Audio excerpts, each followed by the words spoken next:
Celebration, Pez.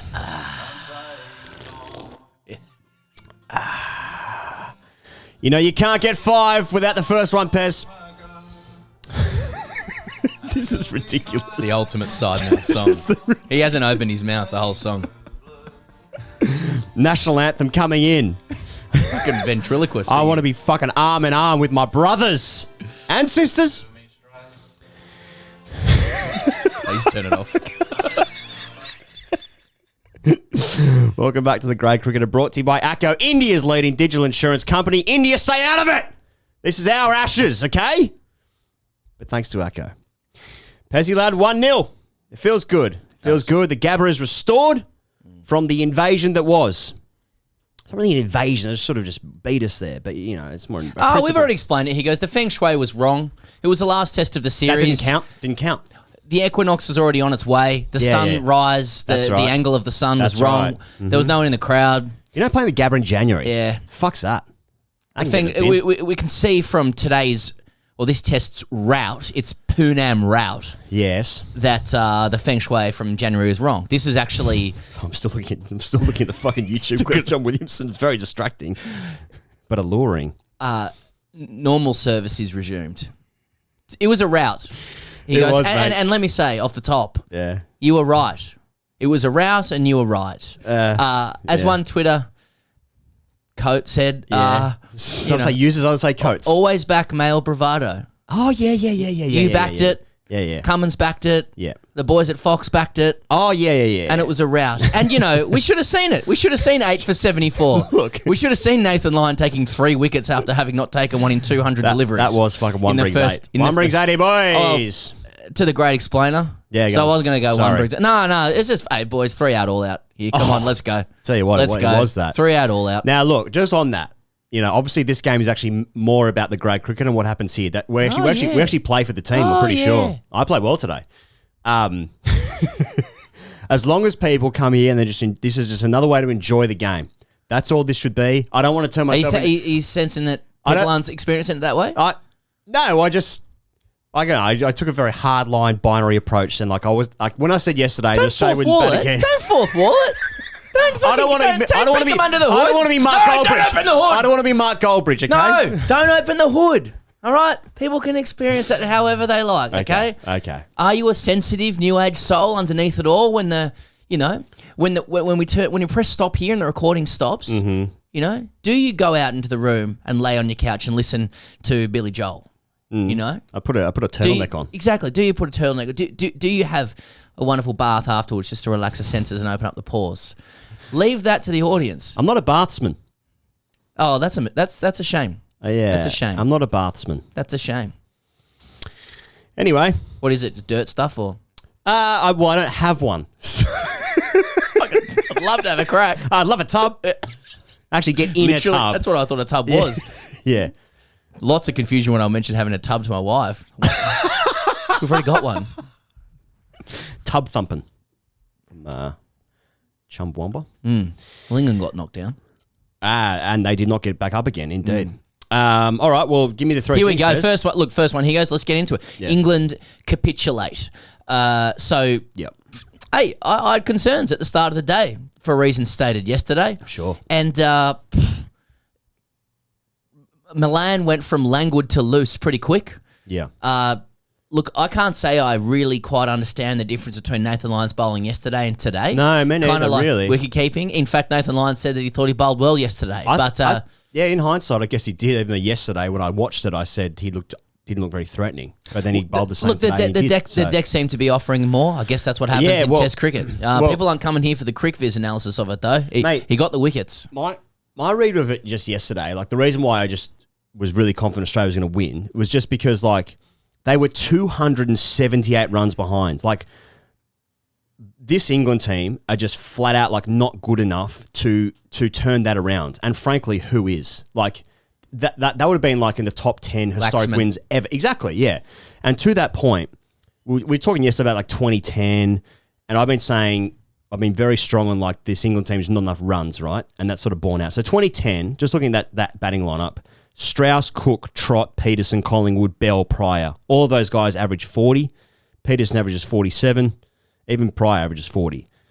Australia's bowling attack that year was Hilfenhaus, Siddle, Watson, Johnson, Xavier Doherty, Marcus North bowled at the Gabba as well And in North 2010. gets a good tweak on it, the snorkel. And you know what? Those guys are all really good cricketers. Even Hilfenhaus averaged like 27 in Test cricket, Siddle, Johnson, etc. Like, they're all good players. But, you know, it's in a bit of an era where, like, England were like, that was such a strong team in 2010. And Australia, like, just weren't, you know, Doug Bollinger plays in Adelaide the next game. Xavier Doherty gets taken down. A young Ryan Harris plays that game as well. And so, like, it is so hard to win in Australia. They were 278 runs behind, and this England team just isn't good enough. And that's not to say that they're a bad team, because they're not. They're just not very good. And Australia aren't a great team, but they're a good team, and they're a good team at home. Paraphrasing a stat today, he goes, you mentioned yesterday this thing about Root being the most informed you've seen in your lifetime, and people talking about Cook, and I saw some stuff about Cook and his massive series in 2010. I mean, he was impregnable at that point. As a batter, I should say. Couldn't have been impregnated. God, yeah, exactly. Yeah. But the point was made that he had guys around him that scored, 300, 400, 500 runs in the series or whatever it was, or in the calendar year. Guys that were able to carry it regardless of whether Cook was doing well or not. And, Root has sore shoulders. Really, because there's nothing around him. He is carrying absolutely everything. And it really did have that feel. Obviously, Milan went first. And then Cameron Green, who was just starting to look like a big kid who bowled. It's like, well, you bowl because you're big. But I just bowl offies, sir. That's how he talks. He moved one. All of a sudden, it started shaping away in the like late 80th over. I thought that the ball that he got Root out today was the exact same ball that Root played and missed out in the last ball of the day. And Root got sort of caught on the crease again, sort of a half press forward and just fished a bit. And he got away with the last one, missed it by a distance, but today was good enough, I suppose. Well, he was surprised that it moved. Did you hear him? Like, as he went, as he nicked it. It was pretty good. I thought that was good. Yeah, that's the game. That was the game. So, one note on Milan. I like how the day before he said, like, he was just talking on comms and he said in his interview afterwards, and he said, I've really missed this. Like, I've just missed people trying to blow my head off in the Barmy Army. I thought, that is a true insight into just one person's actual experience of playing cricket. He never thought he'd have that again. Look, he failed today. Shouldn't have spoken at all, actually. Yeah. I wondered also, a lot of people were like, well, Australia's had a good night's sleep.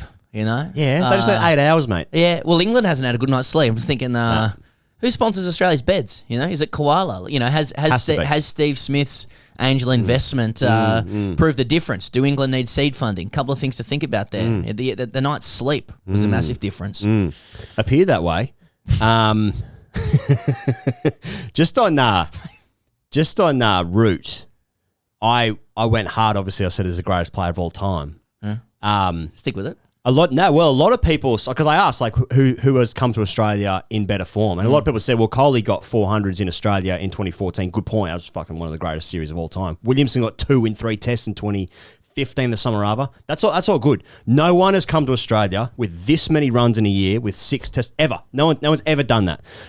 Guys, your player that you like, he's good as well. I'm just saying that no one has ever come to Australia in this good of form. Your player's good. You can suck him off and you think that you play for your team, and that's how it works. It's all good. I'm just saying Joe Root is a fucking good player, and no one, sounds like Shane Warne now. Just repeat myself. The second thing, he goes, the GOAT can bowl. We called it. We said he'd get 400 this series. Did not look like getting a poll for the next 8 COVID variants that haven't come yet. And then all of a sudden it was... there was a lot of talk before play. Like, it was a real head scratcher. Is Hazelwood injured? How's Cummins going to start then? Because he's got the new ball in 10 overs. But he doesn't want to waste himself before the new ball. If Hazelwood can't bowl, Stark's one of them. He's going to open with Lyon. Lyon hasn't done anything. He's going to shepherd Milan and Root through. Lyon will take 3. So, okay. About 10 minutes. In 10 minutes. Yeah. Oh, he can bowl again. Also, the feed's going to go down for a while. And there'll be no camera's DRS. locked off. It's frog box. Exactly. All of a sudden, Lyon's bowling. I can watch great cricket from 2 ends. Exactly. But I watch a test match from one angle, third man, then you got Stokes coming in, and Lyon's got the ball going straight on then and going away, and all of a sudden he just looked massively dangerous. Mate, to that point, the wicket was doing stuff today. There was a bit of variable bounce, and I think, bit of variable. Mate, Australia should never have got 425 in the first innings. Rory Burns, the DRS being down, the technology and stuff, I think is compounded about how important that was when Rory Burns drops the catch off Warner in the game, because Warner was on 17 when he was bowler for Noe. He was in 47, then makes 94. But in that context, he's had that partnership with Marnus, and then Australia get away a little bit. Obviously, Travis Head is the man of the match, and he gets the big runs. But if Australia had to chase 170, 200 today, would have had a look at that, I reckon. Would have had a look at that. But they've won the game by 9 wickets. It's not even close in the end. But I thought the wicket had a little bit in it today. Yeah. So a good pitch in Australia. Who knew that was possible? I was just going to say, really good pitch. Yeah. Cliche, offered something to everyone. Yeah. Now we can all look forward to drop-ins for the rest of the series. That's right. Cheers. Every pitch is, except for Hobart. I don't know what Hobart is. I'm not sure what that is. I think it's the Isle off. Just found out today. Yes. It's the bottom bit. Don't know what it is, but... Yeah. And obviously, and also, again, another retraction from me. Nathan Lyon's confidence today was obviously a direct result of Justin Langer's comments about him on the TV that were necessary. So the third and final thing, he goes, is this a marker? Like, is this now how the series will play? Did England need that? Because it was sort of said going into today, again, if they could get, it was a lot of ifs. They jumped through about five or six hurdles yesterday that no one expected them to jump. Mm-hmm. But they jumped them. They still had one or two more to go to make a real contest of it. They couldn't do it. But people were sort of saying, if England get out of this test match, then they head into they've now got 2 day-nighters. Yeah. Then a couple of flatties in Melbourne and Sydney. Yeah. Maybe this is on. Now all of a sudden, they're down 1-0. There's 4 tests to play. They need to win 3 of them, don't they? Or 2. Yeah, they need to win 3 of them to get the Ashes back, or 2, I suppose. 2 and 2. If everything else is a draw. Yeah. They need to win 3 games. They're going to win 3 games, yeah. It's, do you think they're demoralised now? Is this how the rest of the series will go? Here you Mate, go. I'll toss that up for you. I think they're pushing shit uphill. Never seen anyone do that. Never seen anyone do that. Mate, that bloke's pushing Actually, shit up a hill. Actually, now I think about it, one time was it with a wheelbarrow? Yeah. Yeah, it was a dodgy curry incident. Ooh. Incident. What's now known as the incident. I think I'm right in saying this, that England have never won a day-night test away from home. I think that's right. So you would think that they would be brought into the contest more away from home because they have bowlers who swing it and they play in batters play in swing conditions, etc. I think they lost every game. Stark has a very good record with the pink ball, so I'd suspect he's going to play Adelaide and Hobart. All right, can I set this up for you? So let's go Australia. Okay, so just some pluses for Australia in this game. Alex Carey came in, 8 catches. I'd keep him. Keep him. What's Neat Payne behind doing? the stunts. He's done well. I mean, there's only one question coming out of it really for Australia in terms of who they picked going into it, which is probably Marcus de Boogie. What are we thinking? Yeah. He did really well to not get out in this, because that would have just been fucking. He couldn't win. The squads they picked us for the first 2 tests, so either way, he's playing in Adelaide. Yeah. So just from Australia, from an injury perspective, give it to me. I'm not sure about David Warner. He didn't come out to bat. He didn't field. Obviously, he can't throw. They're not saying it's a broken rib. It's probably a broken rib. And if so, that's Khawaja coming in. They say to Khawaja, it's a squad thing. I was thinking about this, mate, because this will be Warner's last home Ashes. He missed most of last summer with a torn hamstring. If it's not broken, he'll play, I reckon. He fields at first slip for the most part. For Lyon, Smith is usually at first slip, but if he's got a broken rib and he can't throw, then he'll be there.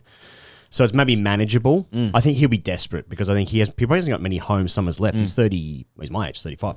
35. The next one is Cummins confirmed that, contrary to what Marnus Labuschagne said, Josh Hazlewood was sore. He had sore ribs. Yeah, and he also had ribs. So some rib tickling going on in that. Couple of rib ticklers. They've been listening to Kevin Bloody Wilson or something. Oh, mate, like an absolute rib tickler. And so they have to manage those quicks. Does Hazlewood take a breather? Does the Brumby take a spell? And if so, Nisa's come off 5 for. Jai Richardson's the boy that they want. I mean, I'm probably picking Richardson there. They're the questions for Australia. You'd rather be Australia than England. Can we talk about England though? Because I think this is more interesting. Yeah. Or do you want to just say? No, I was really thinking about the Brumby there. Yeah. Fair enough. Yeah, maybe not. Okay, bowlers. Are you bringing Anderson and Broad in straight away? Yes. Roll out the red carpet. Roll them out, baby. Who you doing them for? Who's out? Who's out? Leach. Wokes? No, Wokes plays. Wokes plays. Wokes for me doesn't play in Sydney or Melbourne. Useless. Okay. Useless with the Kookaburra. So you got drop-ins. Okay, so you have to drop one of Robinson or Wood. No, who are the two? I'm playing Anderson, Broad, Wokes, Robertson, Stokes, and Root will be the bowlers. So Leach is Leach is not playing. Anderson, Broad. Yeah. Wokes, Robinson. Yeah. Stokes is 5 bowlers. Yeah. And then Root will be your spinner. That's what I've got. So that brings Joss Butler to 6 and Wokes to 7 with the bat. That's a long tail. That's a long old tail. It's a great point. Yeah. It's a great point. You still staying with it? No. Maybe Robinson doesn't play then, but he's been their best bowler. And Wood. Well, I don't think Wood will play. I think Wood will play in Melbourne and Sydney. Oh, that's hard. I don't know. What have you got? I think, look, I think you have to play Broad and Anderson. I think you have to completely freshen up the attack. Well, they have to play, yeah. It's who it's for. Unfortunately, I do think Jack Leach has to go, and if I have to drop another bowler out of Wokes, Wood and Robinson, I'm dropping Wokes, unfortunately, because I think the other 4 could form a pretty good attack. The problem that England have got here, though, it's a slice and dice problem. Yeah. Today, actually, breaking news. It's not a slice and dice problem, is it, mate? I've been saying it all along. Slice dice. Well, slice dice. Slice dice. England, as of about half an hour ago, have been fined 100% of their match fee and penalised 5 ICC World Test Championship points for maintaining a slow over rate in the first test in Brisbane, and that's with a spinner. Mate, they were fucking dreadful on day 2. So they were down like 12 overs. So here's the Sophie's choice for them, you know? Fuck, someone's going to die. Yeah. Drop Jack Leach and win, but not get paid. What are we here for? Or play Jack Leach, lose, and pick up the match payment. When's the IPL start? Pick up the match payment. Still go matchy. Got to fetch the fucking ball, though. Still go matchy. Well, slowing the over rates. Fetch the fucking ball. Have they become an American doing an Aussie accent in the 70s? Anyway, they're a bit fucked there. Oh, a bit. I mean, and you have to put it in the context of the series as well. I mean, Bess? No, he doesn't play. I had it down that Root's going to bowl heaps of overs, and I wondered if Australia were going to try and take down Root and then just go for a semi-attack. I mean, England it was abysmal, like how slow they were. Can you answer the question? You're just picking. So you're going with all of them and just that long tail, Butler to 6. Fucking hell. But who they bring another bat, bring in Crawley, for instance. But then what does that do with the order? They have to lose. They still have to lose. I think you've got to play those like. You got to play. You got to. Mate, how does this happen so quickly? You got to swap out Leach for a quick. Mate, they're fucked. Jog through the overs. Because you got to jog through the overs, England. You got to maintain your bats. Come on, England. Come on, England. I don't know. Yeah. You got to, mate. They're short on runs. They need run. It's runs mate, first. I've really enjoyed the 4 days of cricket. It's great to have. Like, it's summer. It's fucking sun here in Melbourne. It's great. But like, part of me wants the series alive. But I don't want them to fucking just be in pieces by Adelaide. I mean, that's a fucking joke. Come on. But Can I say to anybody listening, I'm going to Adelaide with my old man, father-son. Nice. Yeah, it is nice. I think it's going well, are they? Well, let's hope so, Emotionally, I mean. Let's hope so. Day 1 and 2. If anyone's got a members ticket to throw around, I don't know. Anyway, I got one. I'm going to say that on the main pod as well, by the way. Okay. Right, okay. Yeah. If anyone's got a bag... No, you said that. That was Higgins who said that. My dad would be very surprised. Couldn't have another bite. Someone's now going to come up and go, you guys want a bag? Out the back. But they're going to need a members ticket to make I miss that Adelaide. joke. Yeah. I miss Adelaide. I miss Adelaide. I might go. Hashtag AskTGC. Thanks to Acco. Rahul Nathaki, he's written in before. He's gone 2 ways with this because hashtag AskTGC. Boys, depending on how tomorrow goes, choose between... So 1, will Australia win a test at the Gabba again? So let's rule that out. Or 2, how shit is England? Can't even win at the Gabba, a venue where India C killed the spirit of Australian cricket and birthed Washington's dog. The actual venue birthed the dog. That's right. That's why I've got to tear it down. Never the same again. There's a lot of people pushing in the comments for us to highlight what India did to Australia at the Gabba, given how hard it is to win at the Gabba and stuff like that. Look, I think we've spent our time doing that. I think we've made our narrative about where India is. It's the entire century, the Asian century. I disagree with Jeff Bezos. He's wrong. He's wrong. Yeah. Okay. Yeah. You're wrong, fine. Jeff Bezos. I hope they keep the Amazon ad going on the main show. But yeah. But nevertheless, yeah. How shit is England here? Because, I think it's been pretty self-evident in the way... Yeah, it's the worst team I've ever seen come to Australia. India have now won in Australia. Did they win in England? They got the fuck out of there. Didn't want to play in Manchester. Well, the series hasn't finished yet. And the final, that's right. And the final big challenge, because they don't go to New Zealand again. I don't think they go to New Zealand in this cycle. So South Africa is the next big challenge, which obviously they're going there in Boxing Day is the first test, which is pretty cool. But that whole series now, that whole Australian series, there's something really strange about how that happened. And I think you just got to tip your cap and just be like, you know what? India's just fucking amazing. They're going to be good for ages, and good luck to them. That's it. Also, a lot of people, apparently Coley got dropped from the captaincy via Twitter. We'll cover that, okay? It's just not over here. We'll cover it. Yeah. We'll talk about that. It's amazing how much India trying to get themselves into the Ashes, aren't they? Yeah. Okay, good luck to them.